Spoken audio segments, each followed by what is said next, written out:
નમસ્કાર દર્શક મિત્રો, ખબર ગુજરાત ન્યૂઝ ચેનલમાં આપનું હાર્દિક સ્વાગત છે। આજના તાજા અને મુખ્ય સમાચાર જાણીએ તે પહેલા તમે અમારી ચેનલમાં નવા હોવ તો અમારી ચેનલને જરૂર સબસ્ક્રાઇબ કરી લેજો। તો મિત્રો, સૌપ્રથમ આજના તાજા સમાચારની વાત કરીએ તો છેલ્લા 24 કલાકમાં 178 તાલુકામાં વરસાદ। રાજ્યમાં વરસાદી માહોલ યથાવત છે, તેથી છેલ્લા 24 કલાકમાં 178 તાલુકામાં વરસાદ પડ્યો હતો, જેમાં સૌથી વધુ ઘોઘામાં 4.5 ઇંચ, વલભીપુરમાં 4 ઇંચ, પાણીતાણામાં 4 ઇંચ અને ભાવનગરની અંદર 3.5 ઇંચ, જ્યારે સિહોર અને ઉનામાં 3.25 ઇંચ જેટલો વરસાદ નોંધાયો છે। આ સાથે ગીરગઢડા અને સૂત્રાપાડાની અંદર 2.5 ઇંચ, મહુવા, ઉમરગામ અને માળિયાહાટીની અંદર 2.25 ઇંચ જેટલો વરસાદ પડ્યો છે। આ સાથે જાફરાબાદ, ખેરગામ અને ઉમરવાડાની અંદર 2 ઇંચ, સાયલા, જેસર, તલાલા, સુડા અને મહેસાણામાં 1.25 ઇંચ જેટલો વરસાદ પડ્યો હતો। ત્યાર પછીના સમાચારની વાત કરીએ તો પીએમ કિસાન યોજનાનો 18મો હપ્તો આવશે। પીએમ કિસાન લાભાર્થીઓ માટે સારા સમાચાર છે। 18મા હપ્તાની તારીખ કન્ફર્મ કરવામાં આવી છે। નવરાત્રિના તહેવારમાં કરોડો ખેડૂતોના ખાતામાં પૈસા ટ્રાન્સફર કરવામાં આવશે। પીએમ મોદી 5 ઓક્ટોબરે પીએમ કિસાન યોજનાનો 18મો હપ્તો જાહેર કરશે। તમને જણાવી દઈએ કે 17મો હપ્તો 18 જૂને રિલીઝ થયો હતો।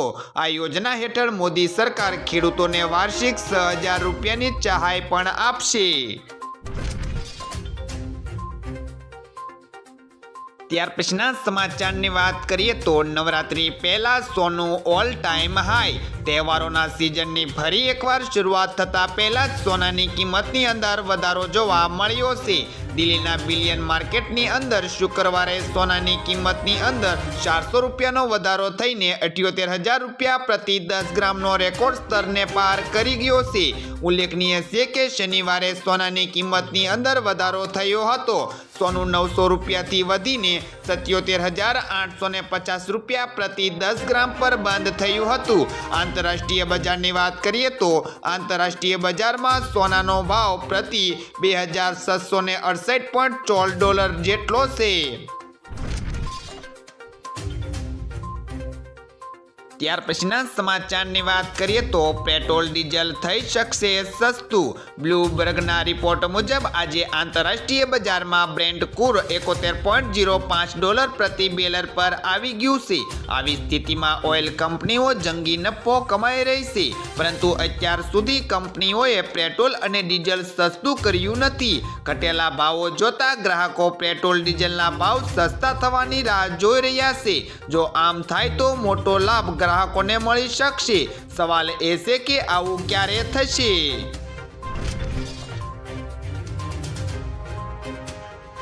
ત્યાર પછીના સમાચારને લઈને વાત કરીએ તો કોળિયા ખાતે પાણીમાં ફસાયેલી બસને બચાવવા એનડીઆરએફનું રેસ્ક્યુ।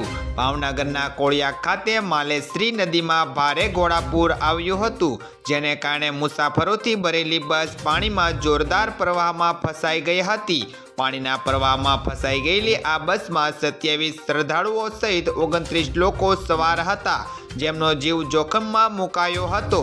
પરંતુ રાહતની વાત એ છે કે સખત મહેનત બાદ એનડીઆરએફે લોકોનો દિલ ધડક રેસ્ક્યુ કર્યું અને બધાને બચાવી પણ લીધા હતા।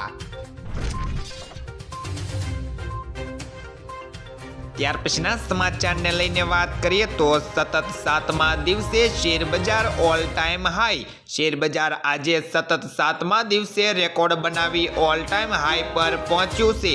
ટ્રેન્ડિંગ દરમિયાન સેક્શન 85,372 અને નિફ્ટી 26,056ની સપાટીએ પહોંચ્યો છે।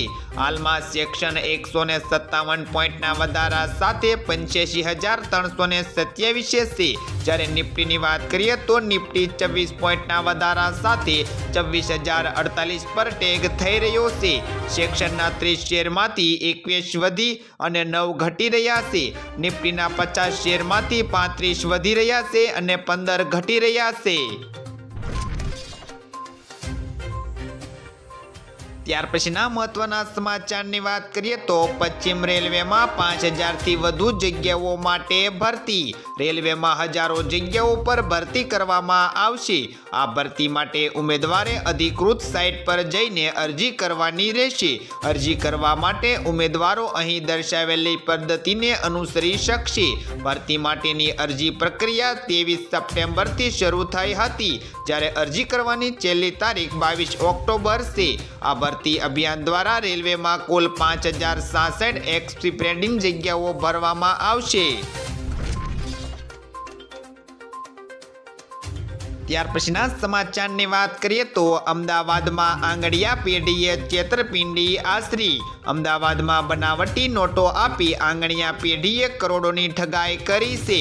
જેમાં બનાવટી નોટો આપી કરોડોનું સોનું પડાવી તેમાં 2100 ગ્રામ સોનું લઈને 2 ગઠિયા ફરાર થઈ ગયા છે.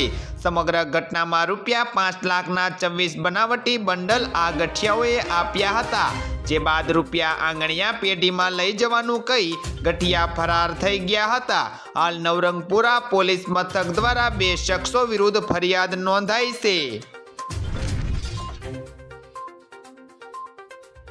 ત્યાર પછીના સમાચારને લઈને વાત કરીએ તો વરસાદને લઈને ગુજરાતની અપડેટ.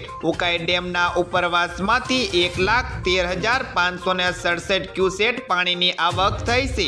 પાણીની જાવક 78,744 ક્યુસેક થઈ છે. આ ડેમના 6 ગેટને 5.5 ફૂટ સુધી ખોલીને તાપી નદીમાં પાણી છોડવામાં આવી રહ્યું છે. નવસારીની પૂર્ણા નદીની જળ સપાટી ફરી વધી છે.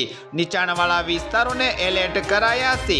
આ સાથે ડાંગના આહવા અને તેના આસપાસના વિસ્તારોમાં વરસાદ પડ્યો છે, જેથી કરીને સુરેન્દ્રનગરના વઢવાણ સહિતના વિસ્તારોમાં વીજળીના કડાકા અને ભડાકા સાથે ભારે પવન સાથે વરસાદ વરસ્યો હતો.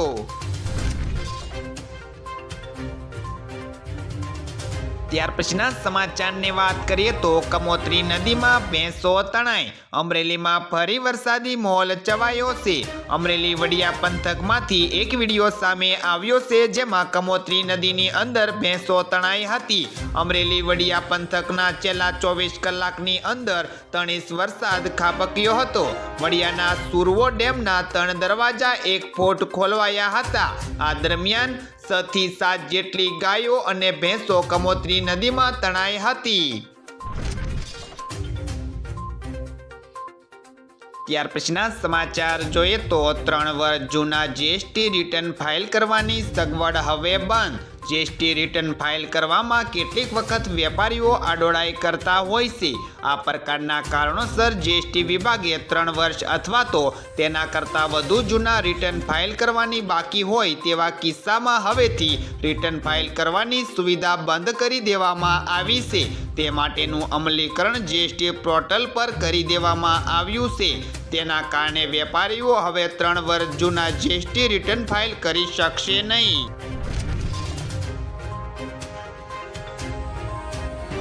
તો મિત્રો, આ હતા આજના સૌથી અગત્યના મુખ્ય સમાચાર. આવા અગત્યના અને મુખ્ય સમાચાર જાણવા માટે તમે અમારી ચેનલમાં બન્યા રહો. આભાર.